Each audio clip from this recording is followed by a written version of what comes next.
Baik, itulah penjelasan dari saudara Safrin Masud tadi. Terima kasih. Mungkin saya beralih di saudara Mahrudin sebagai sekretaris Rumah Baca Al Hijrah. Saya lihat tadi Anda ini sangat sensitif dengan yang namanya politik praktis atau kita bagaimana mensosialisasikan seorang kandidat itu. Di sini saya ada pertanyaan. Kira-kira ketika ke depan Anda dijadikan sebagai tim sukses, apakah Anda mau atau tidak? Silakan. Ini pertanyaan yang sangat menarik ya. Tim sukses. Nah, jujur saja saya itu lebih suka jadi pendengar. Ya. Istilahnya mengamati. Saya tidak mau membawa kandidat. Saya akan menjadi seseorang yang akan menilai mana kandidat yang baik dan yang tidak baik menurut saya. Bukan berarti orangnya jelek atau tidak, tapi saya lihat visi dari misinya itu, wah ini yang luar biasa. Itu yang saya lihat. Tapi kalau untuk menjadi tim sukses, saya tidak.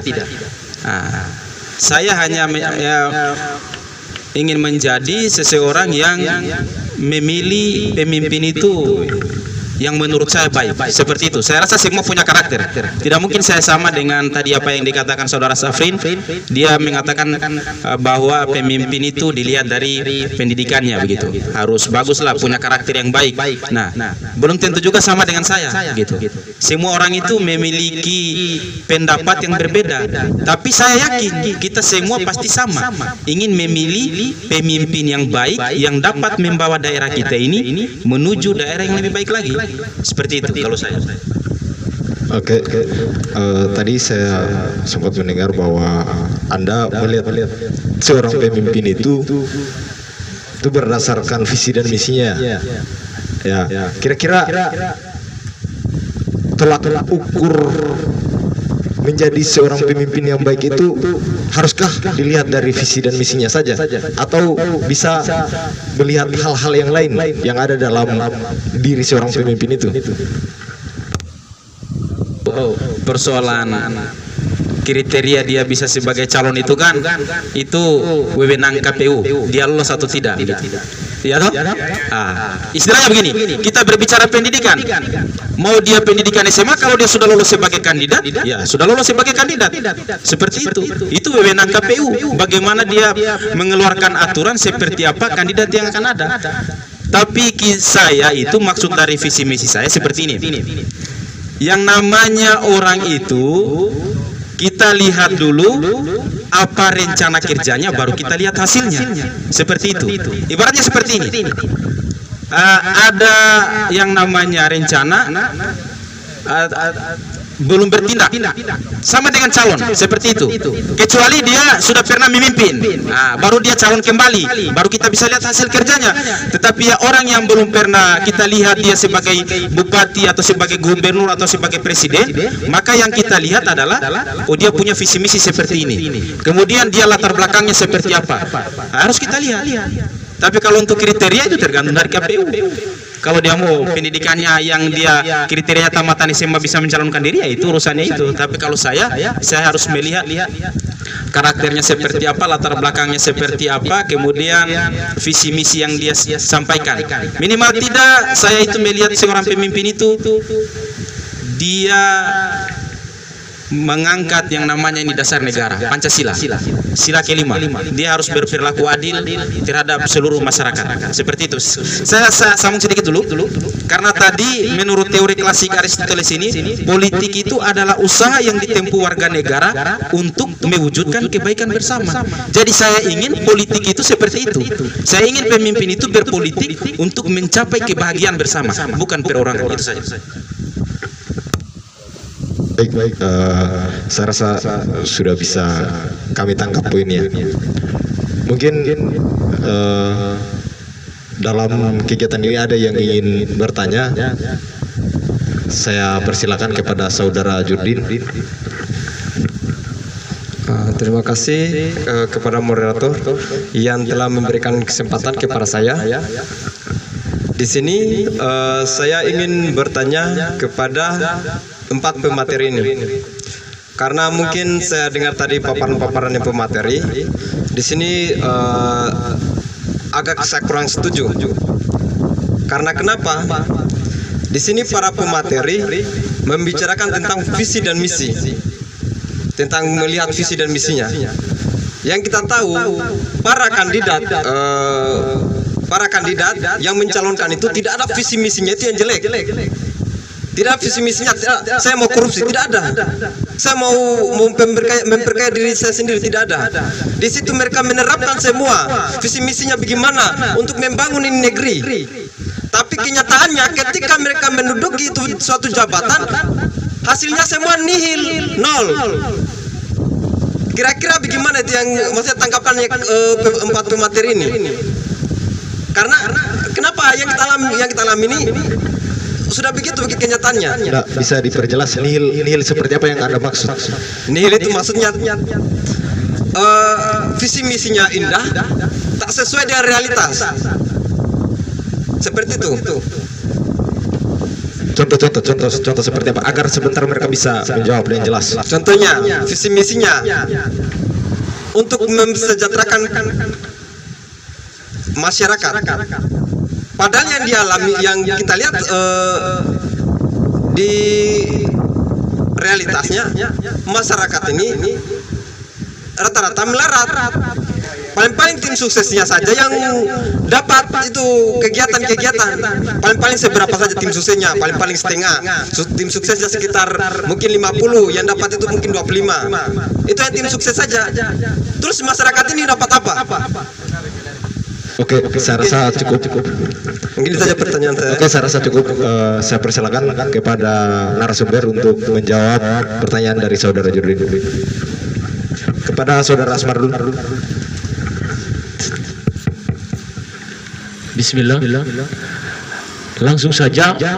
Mungkin kalau saya bicara visi misi menjadi tolak ukur untuk salah satu menjadi tolak ukur untuk orang itu bisa menjalankan roda kepemerintahan dengan baik, ya memang visi misi itu adalah salah satu tolak ukur, tapi tidak serta-merta bahwa itu yang menjadi secara umum, secara keseluruhan bahwa itu tolak ukur untuk kita memilih sebuah pemimpin. Tapi ada juga cara-cara juga penilaian yang perlu kita gunakan. Dalam hal ini mungkin melihat track record seorang calon tersebut. Ya mungkin track recordnya kita lihat apa yang pernah dia duduki kursi kepemimpinan. Contohnya mungkin kita lihat dia bergelut di sebuah organisasi, mungkin seperti Himpunan Mahasiswa Pemuda Patauga, seperti Kabid Hukum dan HAM Himpunan Mahasiswa Pemuda Patauga.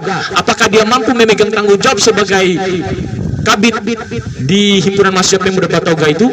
Di situ tolak ukur. Salah satu tolak ukur bagaimana kita melihat dia ini punya komitmen, punya konsep untuk membangun organisasi itu. Begitupun juga yang terjadi kalau seandainya kita melihat tolak ukur dari seorang pemimpin itu. Lihat dia, track record dia di masa lalu. Dia menduduki posisi mana apabila dia menduduki sebuah kursi kepemimpinan, apakah dia mampu menjalankan roda organisasi itu dengan baik atau tidak. Salah satu tolak ukur di situ, tetapi tidak secara keseluruhan bahwa kita memilih sebuah pemimpin itu bukan hanya secara keseluruhan lihatnya dari visi misi, tetapi itu adalah salah satu tolak ukur, dan masih banyak penilaian-penilaian yang lain yang harus digunakan, salah satunya track record tadi. Mungkin Oke, itu. saya rasa cukup. Saya lanjut pada narasumber selanjutnya yang menanggapi, saudara Ardian. Silakan. Ya, terima kasih. Tadi saat mendengar beberapa narasi tentang apakah visi misi itu menjadi tolak ukur. Kira-kira begitu ya?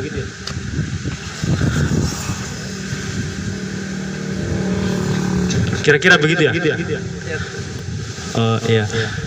Yang perlu kita ketahui bahwasannya kalau saya melihat konteks seperti ini, pemimpin itu harus dikuatkan dengan visi misi yang paling utama.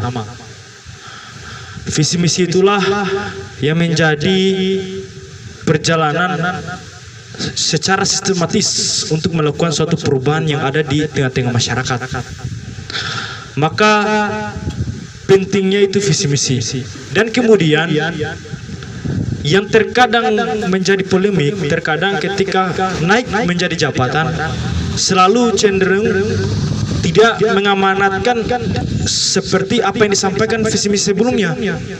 Ini yang menjadi kekeliruan. Seharusnya visi misi itu harus diterapkan. Yang menjadi pertanyaan, apakah ketika pemimpin, bagaimana kita melihat seorang pemimpin untuk ke depannya? Artinya bahwasanya maka kita di KPU itu biasanya mengadakan debat kandidat. Di situ kemudian kita melihat bagaimana cara penyampaiannya seorang figur, bagaimana konsep visi misinya nanti disampaikan di debat kandidat, dan kemudian kita melihat latar belakang jejak prestasinya di belakang. Oke, seperti itu, mungkin kira-kira seperti itu. Saya rasa cukup.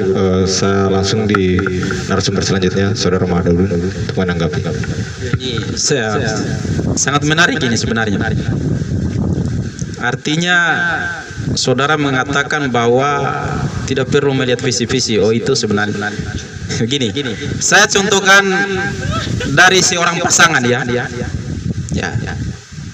Ketika ada seorang laki-laki yang akan hendak meminang wanita tersebut, otomatis dia punya kata-kata atau bisa juga kita sebut visi misi bahwa ketika kau menikah dengan saya nanti saya akan bahagiakan kamu, iya kan?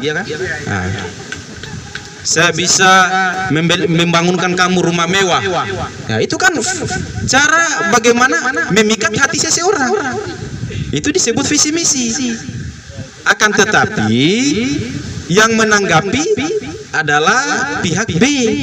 Bagaimana menanggapi pihak si A ini? Seperti itu. Benar tidak visi misinya ini? Dia akan capai atau tidak? Melihat latar belakangnya. Seperti itu yang disampaikan oleh Saudara Asmar tadi. Ya, contoh. Kira-kira ada hubungannya dengan peran pemuda dalam bagaimana memaksakan seorang kandidat itu agar merealisasikan visi dan misinya. Oh iya, ada. Sebenarnya begini. Semua pemimpin itu ada baiknya. Tetapi yang kita lihat di sini kan hanya buruk. Iya toh? Contohnya begini. Pemimpin sudah bangun jalan. Tidak pernah kita bilang alhamdulillah pemimpin sudah bangun jalan, bangun sekolah. Tidak pernah kita bilang itu. Yang kita lihat buruknya saja. Seperti itu. Jadi begini. Sebenarnya yang tujuan kita bersama di sini adalah peran kita ini adalah menyambut politik agar masyarakat kita tidak salah memilih supaya tidak terjadi sesuatu yang kita tidak inginkan. Seperti itu. Nah, kita tidak bisa sepenuhnya 100% membuat politik itu baik, tidak bisa. Karena yang menentukan adalah masyarakat sepenuhnya. Nah, kita hanya sebagai penyambung. Seperti apa yang dikatakan oleh Saudara Safrin tadi bahwa kita ini adalah ujung tombak perubahan. Akan tetapi ujung tombak perubahan itu harus dipahami dulu. Siapa yang menombak? Tepat sasarannya atau tidak? Jangan sampai dia tidak mahir. Iya toh? Jangan, itu yang makanya saya katakan tadi. Kita sudah mengatakan bahwa kita berperan untuk menyambut politik dengan baik pemuda. Akan tetapi kita pemuda ikut melakukan tindakan yang tidak baik dalam menyambut politik. Oke, saya rasa cukup. Saya langsung kepada Saudara Safrin masuk untuk menjawab tanggapan atau pertanyaan dari Saudara Jurdin. Silakan. Terima kasih. Jadi sebelum saya menjawab pertanyaan dari saudara saya Laude Jurdin, saya ingin menanggapi sedikit dulu penyampaian dari teman kita Pak Laude Maharudin. Jadi mohon maaf ini ya, Anda tadi menyampaikan bahwa kita tidak pernah bersyukur. Pemerintah sudah bangunkan kita jalan, bangunkan kita sekolah. Jadi saya sebenarnya pengen kayak bagaimana